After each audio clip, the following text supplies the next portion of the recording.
I want to welcome and thank all of you for coming today for the launch of this bold new initiative called AGREE, Transforming Food and Agriculture Policy. My name is Deborah Atwood. My friends call me Deb, and I am the executive director of this bold initiative. I'm going to briefly introduce our leadership team, and then I'm going to turn it over to them to paint a more detailed picture of what AGREE is about and the effective way we are going to pursue our policy work. Thank you. I've been in Washington, D.C. for more than 30 years working on food and agriculture policy. I've been in both the private sector and the public sector. And AGREE is the first initiative I've encountered in all these years that is truly, from the outset, going to look across three important areas. Areas where we have strongly entrenched positions regarding production, agriculture, and environmental performance, nutritious food, access to nutritious food, rural development, and the economic livelihoods of rural communities. As a result, I left a major job in a private corporation because I believe so strongly that this initiative, funded by the foundations that are supporting it, is literally set up properly with diverse stakeholders to undertake this initiative. I have, from the outset, been impressed with the fact that we have co-chairs that represent these different perspectives. It's what AGREE's about. The promise of moving beyond the current stalemate is what drew us all together. You have a copy of their bios in front of you, and you can see that AGREE's co-chairs, Dan Glickman, Gary Hirshberg, Jim Moseley, and Emmy Simmons, truly do represent a cross-sector perspective. We have Dan, a former congressman, Secretary of Agriculture, who over the course of his career has focused on agriculture and nutrition, not only nationally but internationally. We have Gary Hirshberg, a leader, a CEO of Stonyfield Farms. He has been one of the, I want to say, major domos in environmental productivity and sustainability. And he shows that profits and the environment go hand in glove. We have Jim, an experienced livestock and grain producer. Jim has two sons, one son now in the organic vegetable business who is selling into local markets, and another son who's in the traditional farming of grains. I had the great pleasure of working with Jim when he was Deputy Secretary of Agriculture. And last but not least, we have Emmy Simmons. Emmy has been a leading international food and agriculture expert and veteran. She has been in the field, and you have lived and breathed and seen firsthand the issues of hunger, nutrition, and agriculture productivity, not only in Africa, but in other developing nations. She serves on several international boards and was a leading figure at the United States Agency for International Development for over 30 years. Supporting and shepherding this initiative all along is my partner at the Meridian Institute, Todd Barker. Todd has been working with the foundations since AGREE's inception, and he is an expert in facilitating policy dialogues and negotiations. I look at Todd, I look at the co-chairs, and I look at the fact that the foundations are supporting this long-term initiative and see that we are right now bringing several perspectives to this initiative. And with that, I know we do have one thing in common, that we all agree that finding solutions to our growing challenges are an imperative. I'm now going to turn it over to Dan and the other co-chairs. Thank you.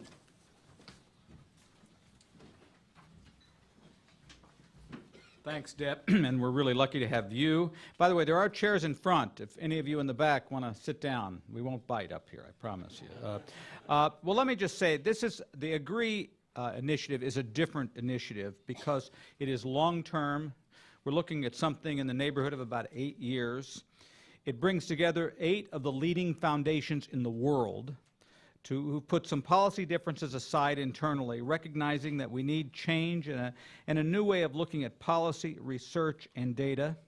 It's a cross-cutting discussion looking at issues of production agriculture, nutrition, rural development, food safety, technology, international agriculture, and a whole abundance of other areas. It is nonpartisan. Jim and I worked in different administrations. I don't even know what the political affiliations of the other folks are in this group, but it is meant to operate outside the partisan political process and then provide input and guidance to those who are making those decisions, whether in the Congress or the administration or perhaps in the foundation or NGO community. It will be heavily research-focused and evidence-based, and especially looking at the agriculture research agenda of the future and making sure the issues that need attention are getting what they really need. AGREE is needed right now more than ever because we are facing a world with at least 9 billion people in the next 30, 35 years. These countries, especially India, China, Indonesia, and others, have growing incomes that will put greater demand on our resources, whether that's meat or grain or natural resources such as water. Agriculture uses over 70% of the water in the world, and that's going to run into conflict with an increasing urban population. So to address these issues, we're going to look at food and ag policies in order to improve agriculture productivity, to improve environmental performance and sustainability, to enhance availability of and access to nutritious foods, and to promote opportunities for rural communities to succeed economically. We are in a period of great transformational change in our society. The volatility of news, which we've seen over the last day, together with the volatility of the world's economy, requires us to look at the production of food in this world to determine its predictability, its stability, and its safety. I was just in Tanzania and Mozambique, and I met with a group of 10 women farmers in Mozambique. And all of a sudden, a cell phone rings, and all 10 of them pull out their cell phones. And I thought to myself, whoa, the world has really changed. Are we changing with it as well? And you know, it's interesting. You have 8 of the largest foundations in the world coming together to look at agriculture and food, which demonstrates to me that they recognize that food and food security and food productivity are as important as health or energy or other national security issues. For too long, food and farm policy, I think, have been relegated to a relatively narrow group of interests who, while acting in good faith and trying to do the right thing, have not involved the rest of the world in a lot of these issues. And Napoleon once said that war is too important to be left to the generals. And food policy is too important just to be left exclusively to people in the food industry, although if you don't have a profitable food industry and a profitable production agriculture, you will not have food. So this initiative, this effort is an attempt to highlight, to give greater stature to the issues of food and agriculture, to do it in a nonpartisan, objective way, looking at the science and research, and offering on an integrated, cross-disciplinary way ways to look at the issues that Congress wrestles with, that other governments wrestle with, so that 20 and 30 and 40 years from now, we can have a stable and safe supply of food in this world. So saying that, I'm privileged to be part of this effort, and I call on my colleague Gary Hirshberg to give some additional thoughts and to this great presentation that we all have together. Thank you, Dan. Thank you all for being here for our lunch. I don't need to tell this audience that much of our policy, much of our food policy and ag policy is set and governed by economic interests that really came to be in a different time and in a different era, otherwise known as the status quo. While modern agriculture has obviously been incredibly productive and really the marvel of the world, there's also been costs, and we're starting to assess and understand those costs, and especially as we look ahead at $9.2 billion, but as well as we look at climate change, as we look at many of the other variables now coming to bear on our modern food system, we know that we need to rethink some things. Obviously, the organic industry, of which I've been a proud part, is offering one set of solutions for that. I started out 28 years ago with 7 cows in New Hampshire, asking this question: is it possible to arrest or reverse the trends of, for example, declining family farmers? We've lost over 1 million family farms in our country since I was a child, since the 1960s. We have seen hypoxias grow, we've seen topsoil loss, we've seen increased toxification, we've seen our nation getting fatter and sicker, and the President's Cancer Panel tells us that 41% of us are going to be diagnosed with cancers, much of it from day-to-day exposures to chemicals, some of which tied to agriculture. And so we set out 28 years ago to explore whether there could be a different path, a path that would keep farmers and entice younger farmers in particular to be back on the land, to support particularly smaller parcels of agricultural productivity. Today, Stonyfield's a $370 million company. We support 1,850 family farmers. The average herd size is 73 cows.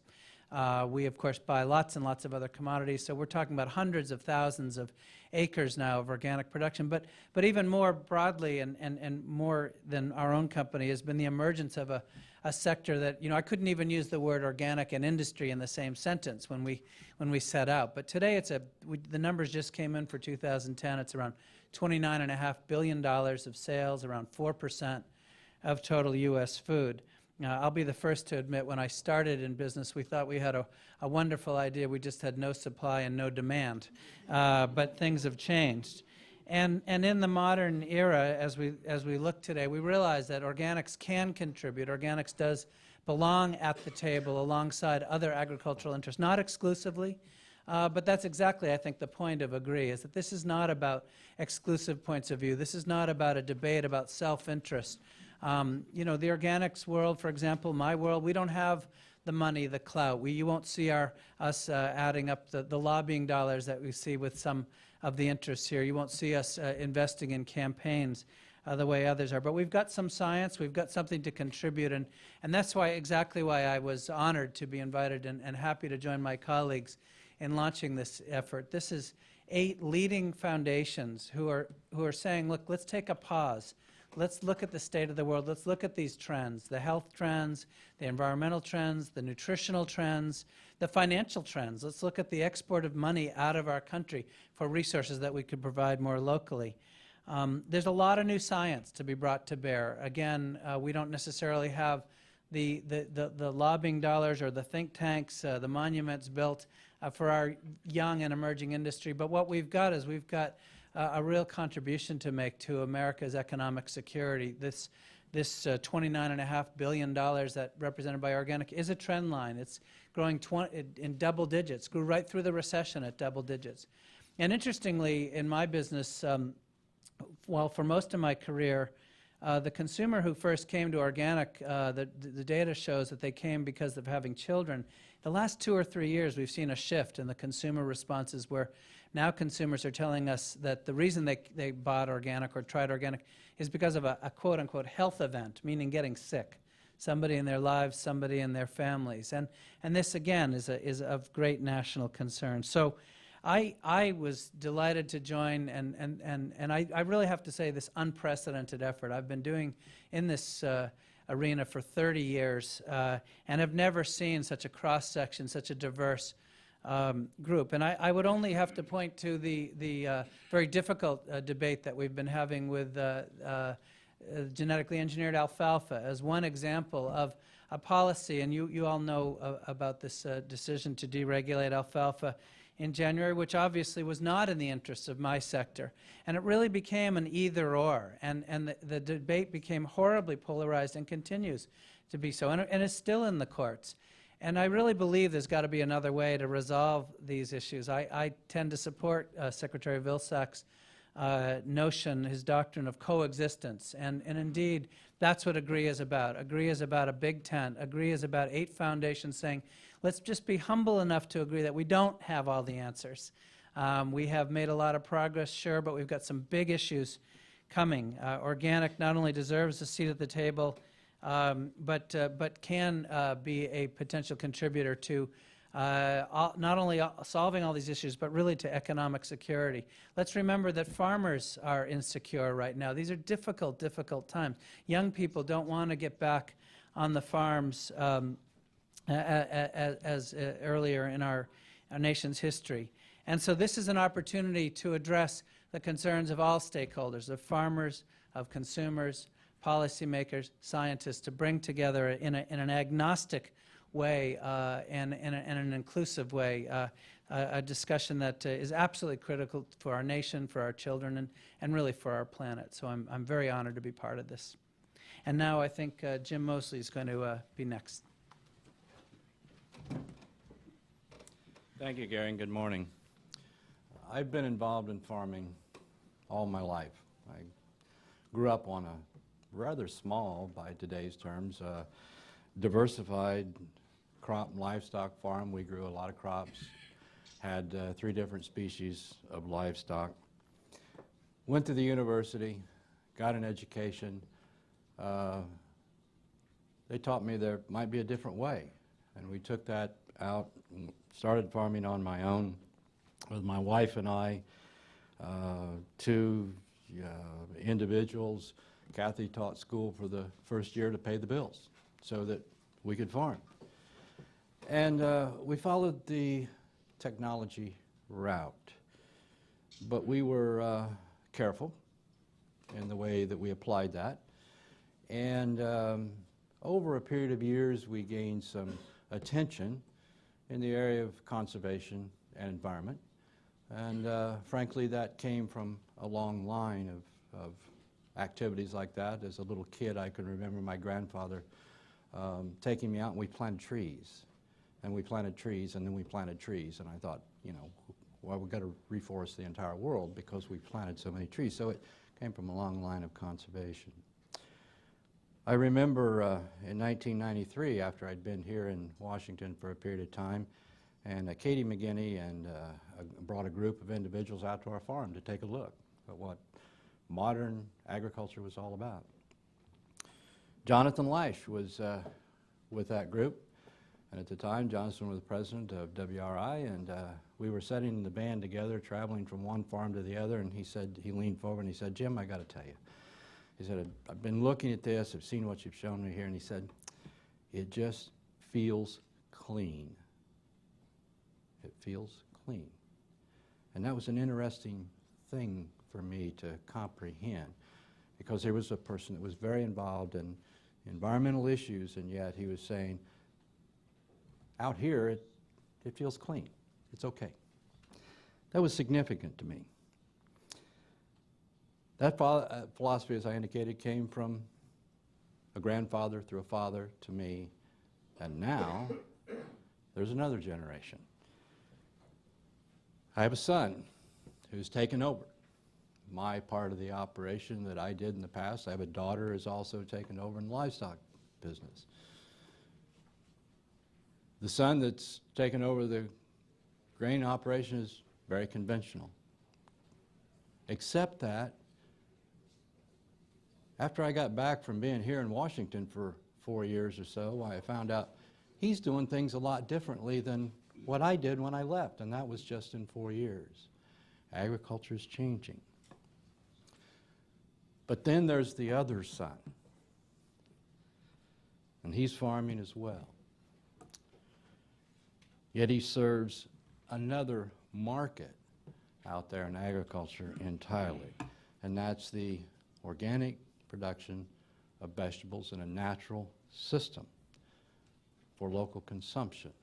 He's doing that through farmers markets and CSAs and local restaurants that want to feature local production. It's much lower technology. It's a lot fewer acres, higher revenue per acre, at least he hopes. He's doing it with high tunnels, so he's modifying the environment some. We've done something that we found hadn't been done. We've modified livestock facilities into greenhouses.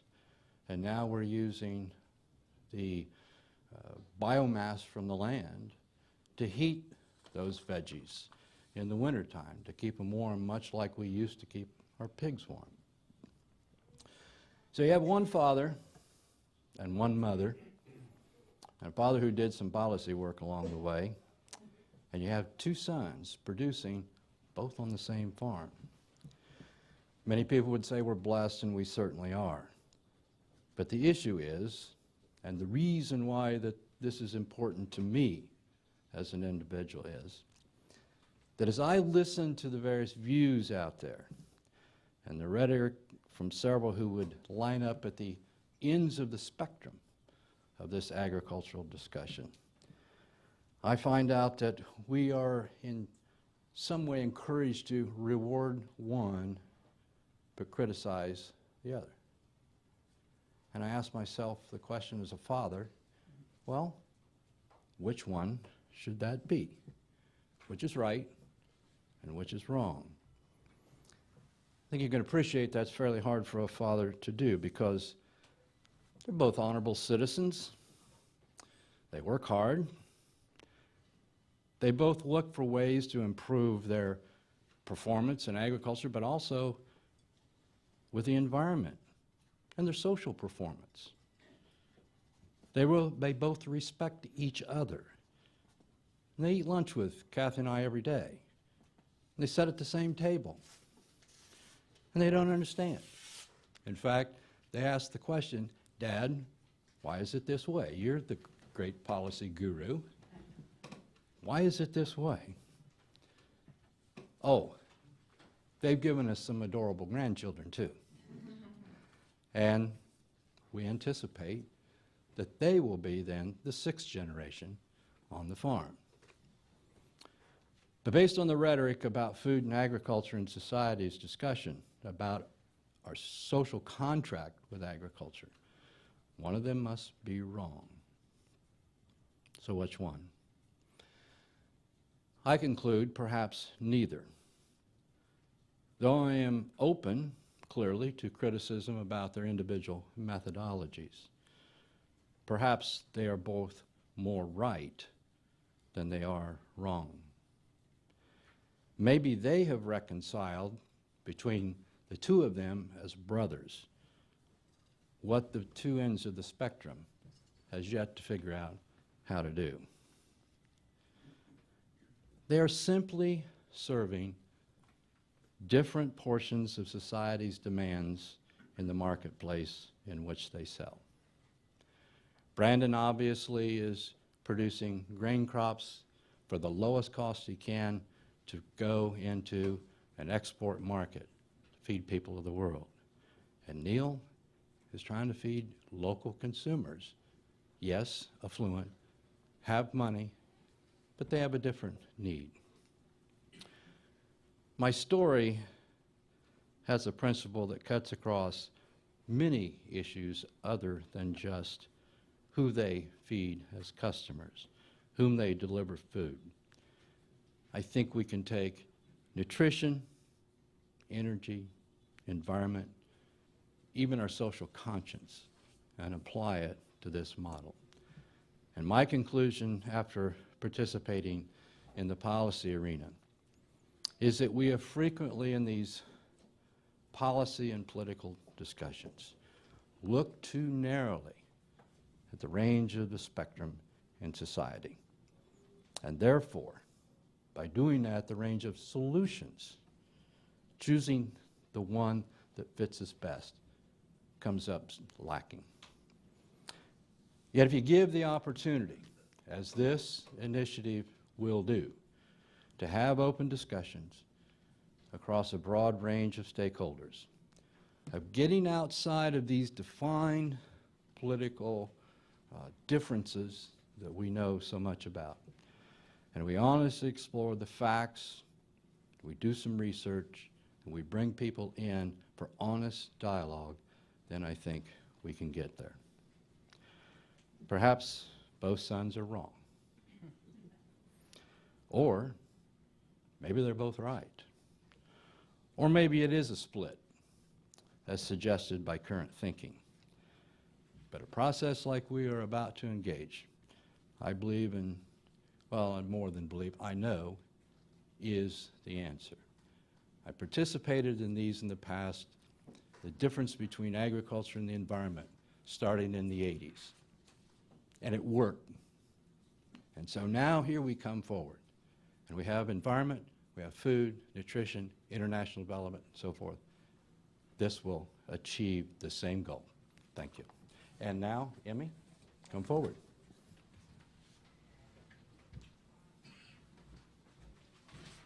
Thanks a lot, Jim. Thanks, co-chairs, for having done your introductory work, and thank you all for being here. It's great to see a launch event that has standing room only, and we're talking about food and agriculture.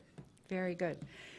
We in the United States, as I think everyone has already said, are very much concerned and very much focused on our own food and agriculture issues here in this country. Affordable prices, food safety issues, and I think, as Gary reminded us, farmer security. You know, is this a lifestyle? Is this a way of making a living that can be sustained in the United States at this time? I think, but it's important, as Dan has said, to recognize that the global food and agriculture situation is rapidly changing around us. Rising incomes in Asia are driving increasing consumption and massive dietary change in that region of the world. A lot more meat, a lot more milk, fish, and a lot more processed foods. Rapid population growth and urbanization in sub-Saharan Africa, too, are increasing the demand for food and for different kinds of food, quicker to cook, easier to carry to workplaces, and easier to digest. Global prices for staple food crops, wheat, rice, corn, those that we know here in the United States, are now trending upward. FAO reports, in fact, that they've hit all-time highs in terms of the global price indices. And in part, this price rise is a response to the rising demand for food, as well as to the rising fuel cost for transporting that food. But it's also due to the fact that some crops are being converted into energy and biofuel and kind of shifting the balance between food, agriculture for food, and agriculture more broadly. The United States remains a major food and feed exporter. I think testimony to the productivity of American farmers and their capacity, as Jim has said, to adapt and adopt new technology going forward. But it's unlikely that American exporters are going to be able to respond to the growing demand for a volume of food and a different kind of food. And alone, the U.S. is not going to be able to feed the world, as the advertisement goes. So looking forward, the United States needs to consider, I believe, what it can do to work with consuming countries, and especially in sub-Saharan Africa, where consumption levels now are not what they should be, and improve the ability of people living in those regions to feed themselves, just as we feed ourselves here in the United States with our own production. With this assistance, with this partnership, these countries can give themselves a larger and more secure food supply that meets their nutritional and their cultural preferences. The United States' role in this challenge is likely to be considerable, ranging from sharing of science and technology expertise with the R&D teams in developing countries, which are growing both in terms of number and in capacity, to investing in agribusinesses that will link local supply and local consumer demand. It is also likely that the United States will have to continue to provide, or should provide, traditional foreign assistance support for some years, as we have traditionally done, training extension workers and farmers, helping to develop farmers' organizations and trade associations, helping to build educational institutions that will guarantee a growing stream of agricultural expertise, locally based, locally oriented, for decades to come. Fortunately, and this is based on my long experience in USAID, of course, we have evidence that such U.S. support can play this role effectively and well. I would point to the network of agricultural universities in India that started to be built with U.S. support in the 1950s, the research institutes that led to the Green Revolution in Latin America and Asia, doubling and tripling the productivity of rice and wheat as major staple crops. But I would also point to thousands, literally thousands, of local projects that hardly anyone knows the name of, that have connected farmers to market, that have brought farmers new technologies, new ways of looking at their business. I like to point to the success of foreign investments in Africa, as where I spent so much of my career, and a continent which many refer to as the continent that was somehow missed or bypassed by the Green Revolution. And one of the examples I would point to is the pioneering work on cassava development that occurred in Africa in the 1970s, when I was there, with U.S. support. Thanks to both pest control and breeding investments in the 1970s, cassava production has grown rapidly in Africa in recent decades. Most of you have probably not eaten cassava directly. You probably use it to starch your shirts or something. But in fact, Nigeria, where I worked from almost 5 years, is now the world's leading cassava producer, having just surpassed Brazil, which is now the second. And across Africa, cassava is now the second most important source of calories, second only to corn. And 1/3 of all African consumers eat cassava as a major food staple. But cassava is only one part of the complex of food and agriculture solutions that must be explored and developed over the coming decades in the tropical arena as populations grow, cities and towns spring up, markets expand, and the world becomes ever more interlinked through trade, travel, and, as Dan has said, telephone. I think AGREE can help. I believe, and I think it can bring these changing conditions, which are moving extremely rapidly. I go back to Africa 2 or 3 times a year, and I am always surprised at the growth. I was just in Addis Ababa with a couple of scientists who had lived there between 1998 and 2001. And the wife of one of these scientists said, "Oh, I was so eager to get back to Addis Ababa and go to all my favorite shops and check out the situation." And she said, "I did not recognize one street." It's changing, and it's changing fast. So I think that AGREE can contribute to a deeper and more complex understanding of what our options for the future global food security are. And I look forward to working with my expert co-chairs and the larger AGREE team on these challenges. So with that, let me turn the podium over to Todd. Thank you. Good morning, everyone. I'm Todd Barker. I'm a partner with the Meridian Institute, which is a nonprofit organization that specializes in designing and managing collaborative problem-solving processes to help diverse groups deal with complex and often controversial issues. We have a long history working on food and agriculture issues, both domestically and internationally, and we're pleased to be providing strategic consultation, convening, and facilitation support for AGREE, which is based out of our Washington, D.C. office. Before we open up for questions and discussion, I just wanted to emphasize 4 or 5 points that you've heard in the co-chair's comments about what AGREE will be doing in the coming months and years. First, we've assembled our 4 co-chairs who are really the foundation of AGREE. And as you've heard from their comments, they have diverse experience, perspectives, and they share a commitment to constructive dialogue about this very challenging set of issues. Second, we will be engaging diverse range of stakeholders who are integral to and affected by the food and agriculture system to ensure we understand the diverse set of issues and challenges and perspectives that exist broadly across the spectrum of stakeholders who are key to these issues. That includes production agriculture, sustainable agriculture, experts in nutrition, health, rural development, international development, and others. Third, based on that engagement with stakeholders, we will be identifying key questions that we think would benefit from research and analysis to help inform policy development.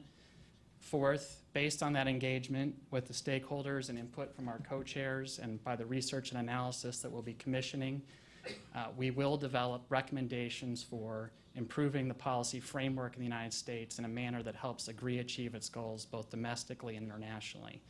And fifth, again, with our co-chairs and stakeholders, we'll be advocating for the implementation of those goals and the recommendations that come out of that process. And just again, you've seen it, and I think you've heard this, but there are really 3 high-level goals for the initiative. One is improving the productivity and environmental performance of agriculture. The second one, improving access to and availability of nutritious food. And the third one is promoting opportunities for rural communities to succeed economically. So it all comes back to U.S. policy, but those goals are objectives that we want to achieve both domestically and internationally. So just a few housekeeping details before we open it up for questions. One is Dan needs to leave at 10:50, so when you see him leave the stage, it's not because he's changed his mind about his role as co-chair. Second, we'd ask that as you're asking your questions, you identify your organization or media affiliation outlet. Third, we do need to be out of here promptly at 11, so I'm going to be keeping an eye on the clock here. We've got about 20, 25 minutes, so we've got some good time for questions. And fourth, if there are any specific questions for the foundations who are funding the initiative, we do have 2 designated representatives available for members of the media, and you could contact them after. We have someone from the Walton Family Foundation and the Packard Foundation, and we'd be happy to introduce you. So I think with that, let me open the floor for questions. And again, if you could identify yourself, that'd be great. Right here. And there's a microphone right there next to you. Thanks. Marcia Baker, EIR News Service. On the stability question, you mentioned about 30 or 40 years from now, but I mean about next week or something, given the financial context of the world. May I ask you just to respond to 2 directionalities that have opened up? One, on the financial world context, we have potential blowouts. I don't know if it's 3 months from now or next week. The Eurozone, it could be chain reactions of non-payment. Secretary Glickman on Friday said that the foreign exchange derivatives trading will not be regulated. So that's one pathway to just let it rip with chaos. Another pathway, there's been an upwelling of a desire to return to Glass-Steagall. The bill was reintroduced in mid-April. It's gaining more co-sponsors. It's what Dodd-Frank did not do, but this could mean credits like crazy for agriculture, disaster relief, and everything. And would you speak to either of those policy lines? Well, first of all, those are both important questions, and I suspect that we will be looking at the financial issues affecting credit in agriculture and how it relates to the issues you talked about. But this is a longer-term project, so this project's not going to answer those questions in the short term. And we will be providing policy input guidance, I think, over the next period of years to Congress and to the executive branch and to any other folks who may be interested. But if you're looking for something to get us out of this derivatives issue in the next 60 days, this is not the group right here. Okay. Anyone else on that? Other questions? Emmy? I just wanted to say that you articulated well in the first half of your question exactly the motivation for engaging more with developing country leaders who, because of their wish to provide security for their own populations, are actually very interested right now in collaborating with the U.S. on what they can do locally, domestically, to improve that food security in their own countries. So I think that we're looking at this as a motivator for a lot more collaborative effort and a lot more local investment. Okay, others. Back in the back row corner. Yep. And if you could introduce yourself, please. Thank you. Alan Bierger from Bloomberg News. A lot of discussion here about policy initiatives, research initiatives. What about the role that the corporate value chain can play in investing in smallholder farmers and larger farms in developing Africa? What role will this organization be playing in possibly fostering some of those relationships? And how do you reconcile that with some of the issues as far as people's feeling of the appropriate role of corporate investment in developing some of these impoverished populations? Barry. I think I'm the token business guy here, so let me take a crack. You know, my opening comments that much of our policy is derived from thinking that comes from a different time speaks exactly to this point. We know now, and certainly Emmy can speak to this, we know that much of our productivity, many of our achievements that are appropriate for the U.S. economy or even in pockets of Central Valley agriculture or Midwestern ag are completely inappropriate in many of the regions of the world that you're speaking about. We see this as a big concern now about from African countries and Asian countries and India, whether genetically modified seeds really are even affordable for farmers, let alone the herbicides that come with them and so forth. I speak here and I sit here not obviously as a representative of business, but not just of the organic business, but Stonyfield is affiliated. We're partners with Group Danone, owners of Dannon Yogurt and Evian, $24 billion entity, who's a global company that's also reckoning with these same tensions. And for example, I'm on a board with Danone with Mohammed Yunus, the Nobel Prize winner, focusing on microenterprise solutions for exactly these kinds of issues. In other words, here's one of the largest companies in the world, and we see this at Mars and Nestle and many others also seeking to adapt solutions that will make more sense in more stressed and entirely different economic contexts. So if AGREE does not address those disparities and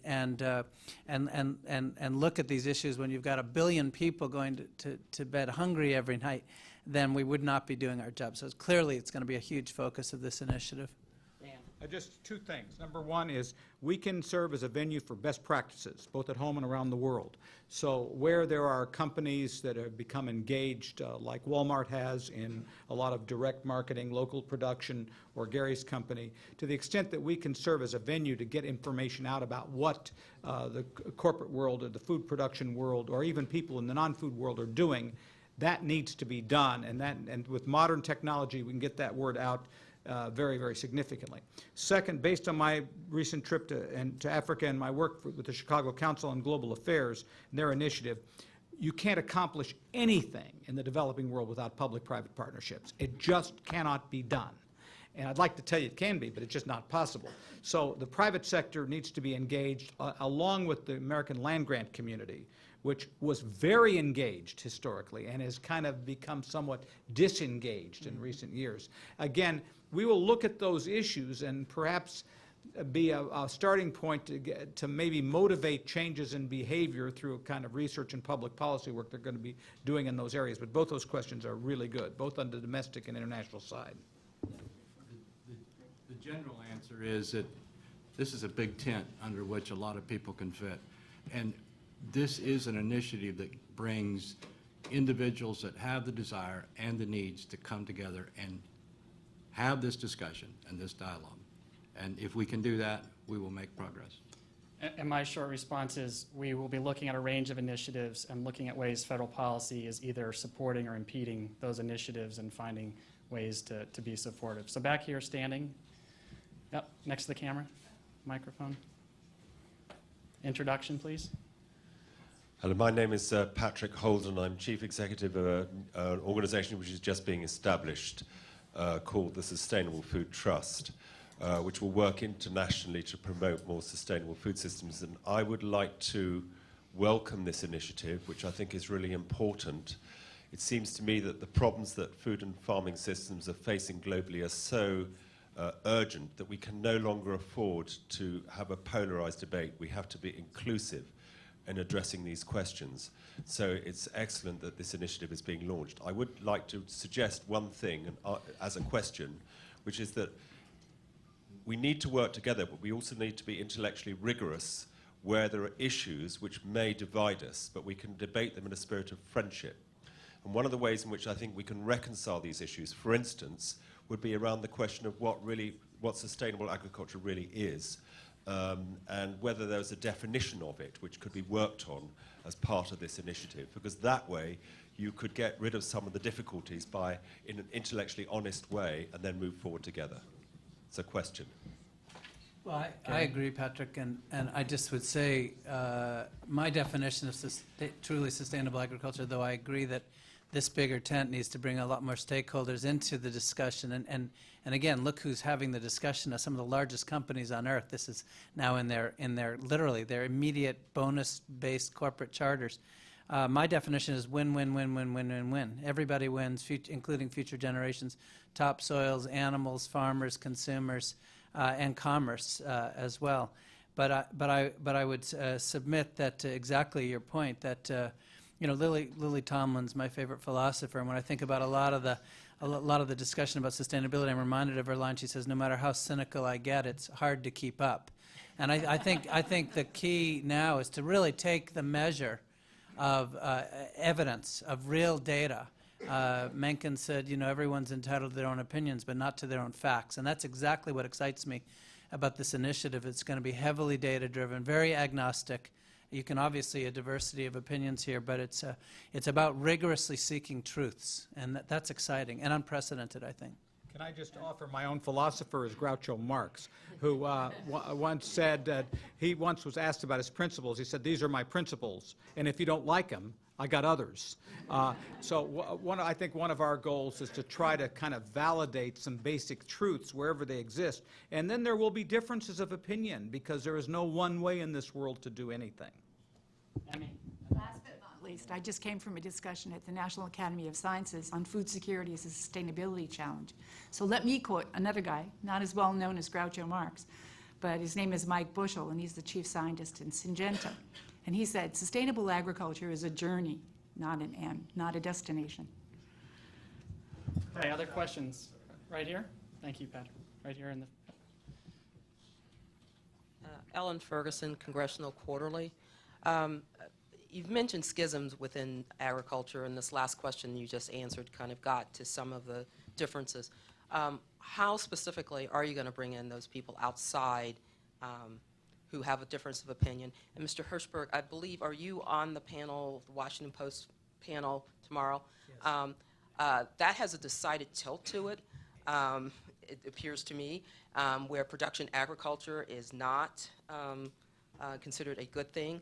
And then within production agriculture, you have campaigns going on to counter, among all other things, the Humane Society, which is seen as a fringe organization because of its work on animal treatment. How do you bring these different groups together, and is that something you do together at the end of your process, or at what point, and how are you going to bring them in? Let me first respond to that, and then if Gary wants to add to that. The launch of AGREE has come on the heels of almost 2.5 years of work with the foundations and consultations with literally hundreds of stakeholders across the food and agriculture sector. And I can say unequivocally that we've heard from people in every sector that they have been looking for a venue, a safe place like this to come together and have discussions about these very controversial and challenging issues. We're not pretending that they aren't difficult issues and that there won't be differences, but people have been looking for this type of venue for these discussions. So Dan needs to peel off here. Quick response, and then Gary's Gary. more the expert. We live in a period of hyper-partisanship and not really trying to reach common ground on a lot of things in American society, whether it's political society, media, you name it. This is a group that's going to try to see if we can, data-driven, try to reach common ground where we can, try to so that consensus is not viewed as capitulation. That's happened in agriculture. It's happened in almost every other sector of American society. And I think this is perhaps can send some signals out that there's a different way to try to approach some of these issues. Thank you, Dan. Yeah, I just would say quickly, you missed my panel last week at the Atlantic Summit where it was absolutely a broad cross-section that one of the nation's leading advocates for GMOs and I found enormous amounts of common ground. I sit often with the CEOs of these large companies. Improving our supply chains is in everybody's, and nutrition is in everybody's interest. Truly what attracts me about this, your question is absolutely correct. The polarization that you report on every single day, it gets us nowhere. And that's exactly what's happened. We've each gotten entrenched. There's enormous amounts of money here. Leading up to the alfalfa decision that I mentioned in January, Secretary Vilsack, to his credit, did pull together all sides on the issue, and we all convened, as I think you all know, and sat in the bunker over there and really worked on areas of common ground. Unfortunately, that process was abbreviated by some legal concerns. But it continues. It's been convened, and this notion of coexistence, as Jim said, we can't. Why do we have to be looking for villains here? Why do we have to be looking for who's wrong and who's right? There's a lot that's right here, but we need the evidence. We need the database discussions, and we need to create the safe and civil forums in which to have these discussions. That's exactly what AGREE is about. Okay. Anyone else? Right here. Front. Hi, I'm Chuck Abbott with Reuters. I know you are thinking long term, but sadly, this is Washington, where the short term takes too long. I was reminded by looking on the internet this morning that the Director General of the FAO says that despite the slight downturn earlier this year in world food prices, that all the fundamentals say that prices are going to be going up very soon and probably will be at high levels for a while. And Jacques Diouf said there's been insufficient investment in agriculture for a decade, so production cannot meet the rising demand. Is there something that can be done in the short or medium term, or something that the foundations that are supporting your initiative are going to be doing in the short or medium term, such as increasing their grants for agricultural development or whatever. I mean, I'm making this as broad as possible. Well, on that last question, I think I would encourage you after to connect with one of the foundation representatives that are here and willing to answer questions, because that's, I think, a question specifically for the foundations. But anyone else up here? Emmy? I mean, Gates Foundation is one of the contributors, and I believe that the record shows that over the last 5 years, the Bill and Melinda Gates Foundation has been a leading investor in agriculture development. I know that within USAID, the partnership on certain issues has expanded significantly over the years from the early 2000s to now. I would also suggest that some of the other foundations are taking, as someone else put, a corporate value chain approach, but also increasing and expanding their engagement directly in agriculture, in food processing, and right down to the farm level. So I think this is a good time. Actually, I think while the short term may take too long, in fact, you have to start somewhere. And we're at a point, at least internationally, I don't know so much about the US, but where these foundations have begun to recognize or have begun to take on international responsibilities for food and agriculture. So, yeah, there's a deficit to overcome, but I do believe that the momentum is forward at this point. Okay. Here? Thank you. Tim Ogborn from Save the Children. Thanks. First, I want to say thank you so much for bringing this initiative together, because I do think it's something that's absolutely critical to happen, and hopefully this is the beginning of something that will lead towards the path that Emmy mentioned before, sustainability. You mentioned about bringing together diverse stakeholders. Critically, the stakeholders are the poor and hungry of the world, the small farmers of the world, of Africa, Asia, Latin America. In general, they tend to come to these processes represented by northern entities who claim to speak on their behalf.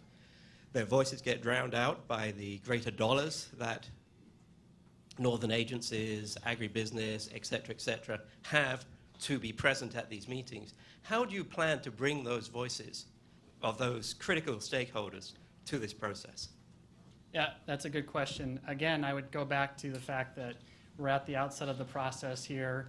In the coming months, we'll be identifying multiple venues and avenues for engaging those stakeholders. We've had explicit discussions with our co-chairs about the need to engage the stakeholders that you're talking about directly. So we will be, I mean, that from our perspective is absolutely critical. This can't just be, we're talking about U.S. federal policy, but we really need to be engaging, as I said, the stakeholders who are integral to and affected by the food and agriculture system. So that includes the individuals that you're talking about. But anyone else? It's not a sophisticated answer. And in D.C., that's important to have that, I think. But the real answer is it just has to be done.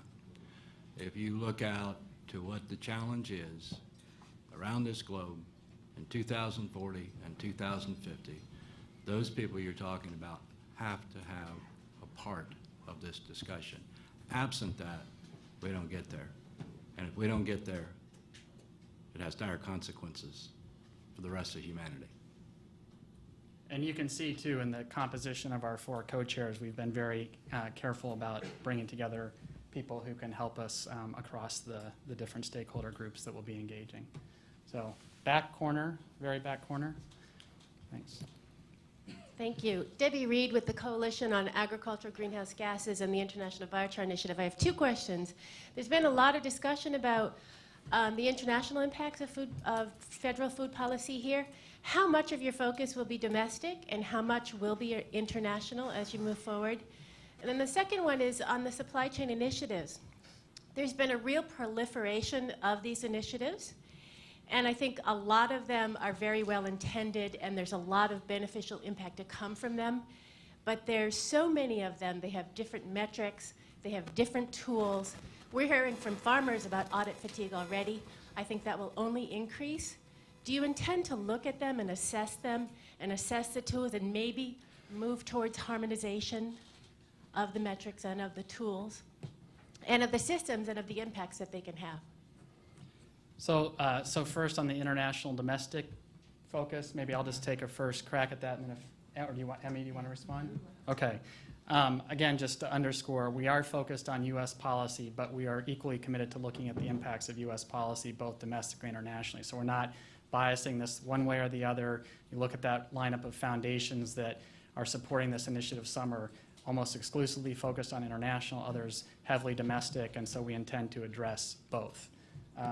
So anything to add to that? Just by Jim? virtue of the fact that you separated it is indicative of the problem that we've confronted. Domestic policy, international policy, and the two shall never meet, and we have to integrate those two distinct areas together. Again, I go back to my comment. Absent doing that, it has dire consequences. And on the supply chain question, you're absolutely right. I mean, there are a growing number of supply chain initiatives. We've been in discussions and dialogue with many of them, and we do intend to really work hard to understand what they're doing, what the challenges are that they're facing, where they've had successes, and then look at ways that policy can intersect. So that will absolutely be part of it. But our focus is on policy, and we hope that that policy leads to stronger supply chain initiatives. Okay, so we have about 2 minutes left, right here in the middle, white shirt, yep. and Hi, then my we'll name wrap is it up. Paula Crossfield. I'm with CivilEats.com, and I just was wondering, a lot of the research priorities are right now being sort of set in motion by corporations. A lot of the money that's going into research is largely coming from corporations, so I just wondered how you're going to go about doing your research and assembling your teams for research. Thank you. Good question. I mean, you want to take it, or do you want Sure. Well, first of all, the research agenda is part of it. Now, how we internally are going to conduct our research, I think, we have a research advisory team we're putting together. It is led by a research director, Dr. Mildred Duncan. Mill is here. We will go through the process of sorting out and prioritizing the research initiatives we have to undertake. But the bigger issue of research and the research agendas and how they need to change will be absolutely a part of this discussion. In every stakeholder conversation we've had with farmers and ranchers and throughout the supply chain and even with government stakeholders, research interests will definitely be brought to the discussion. I can't tell you what the outcome is, but it'll be a very important part of our debate. And just one brief addition to that, which is we are not a think tank that'll be doing research in-house. We will be commissioning research and analysis from leading academics and researchers across the country with advice from our research director, research committee, and others. So I just wanted to make that clear. This is not something that's being done in-house. Okay, I think it's 11 o'clock. We need to be out of here promptly at 11. I wanted to thank our co-chairs and Deb and all of you for coming. And there is a reception at Meridian Institute this evening from 5 to 7. We're at 1920 L Street. You'd be welcome to attend. You can let people know on the way out if you'd like to attend. And I would note also that our website is live, foodandagpolicy.org. So I'd encourage you to check that out. Thank you.